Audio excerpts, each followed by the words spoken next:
Assalamualaikum warahmatullahi wabarakatuh. Hai, selamat pagi anak-anak ibu.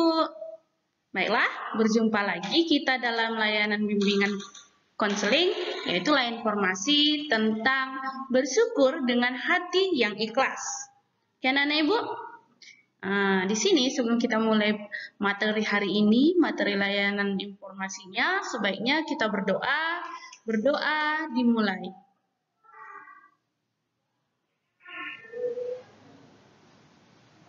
Oke, doa selesai. Bagaimana kabarnya? Mudah-mudahan semua dalam keadaan sehat ya anak-anak ibu ya. Kalau ada yang kurang sehat, ya banyak-banyak istirahat, tetapi tugas dari sekolah tetap dikerjakan ya. Oke. Di sini Ibu akan menghimbau kembali tentang 3M, yaitu menjaga jarak, memakai masker, dan mencuci tangan. Oke, kita mulai ya. Pentingnya sikap bersyukur bagi manusia. Menurut bahasa adalah suatu sifat yang penuh kebaikan dan rasa menghormati serta menganggungkan atas segala nikmatnya, baik diekspresikan dengan lisan, dimantapkan dengan hati, maupun dilaksanakan melalui perbuatan. Dalam Kamus Besar Bahasa Indonesia memiliki dua arti, rasa terima kasih kepada Allah atau kepada Tuhan kita, dan yang kedua, untunglah atau merasa lega dan senang dengan sesuatu hal.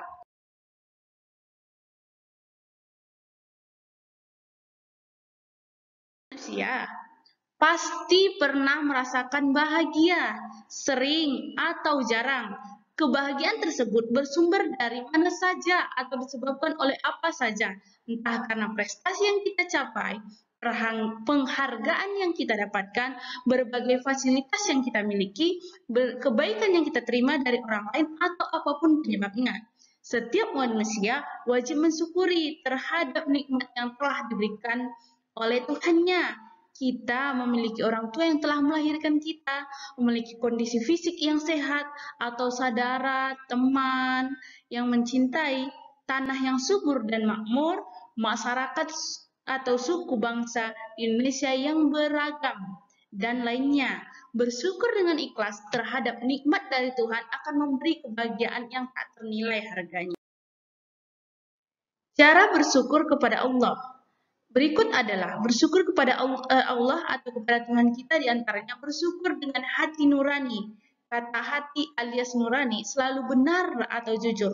Untuk itu, orang yang bersyukur dengan hati nurani sebenarnya tidak akan pernah mengingkari banyaknya nikmat Allah dengan detak hati yang paling dalam. Kita sebenarnya mampu menyadari seluruh nikmat yang kita peroleh setiap detik hidup kita tidak lain berasal dari Tuhan kita atau Allah kita. Hanya Allah yang mampu menganugerahkan nikmat. Yang kedua, bersyukur dengan ucapan lidah yang biasa dilafalkan kata-kata ungkapan yang paling baik untuk menyatakan syukur kita kepada Allah atau Tuhan kita. Yang ketiga, bersyukur dengan perbuatan yang biasanya dilakukan anggota tubuh kita yang diberikan oleh Allah atau Tuhan kita kepada manusia, sebaiknya dipergunakan untuk hal-hal yang positif. Oke, anak-anak ibu? Selanjutnya, membentuk syukur dalam kehidupan sehari-hari. Rasa syukur yang ada dalam hati kita perlu diwujudkan dalam kehidupan sehari-hari. Bersyukur berarti mengetahui atau menyadari nikmat dari pemberian nikmat atau Tuhan. Bergembira atau nikmat yang diterima.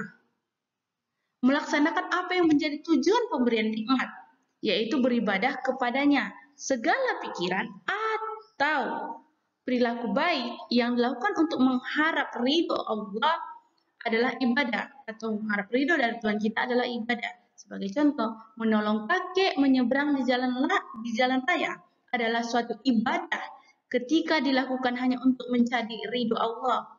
Beberapa bentuk syukur yang dapat kita lakukan dalam kehidupan. Melaksanakan ibadah utama yang diperintahkan oleh Tuhan kita kepada kita. Ibadah merupakan tanda syukur atas apa yang telah Tuhan berikan kepada kita. ibadah yang dapat dilakukan misalnya sholat, puasa, zakat, haji bagi umat Islam, ke gereja bagi umat Kristen, sembahyang bagi umat Hindu dan Buddha.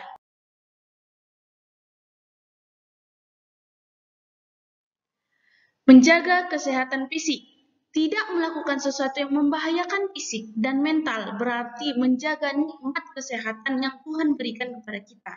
Makan teratur, olahraga, dan menjauhi diri dari rokok, narkoba, seks bebas, atau apapun yang dapat merusak kesehatan fisik kita juga merupakan wujud rasa bersyukur kepada Tuhan.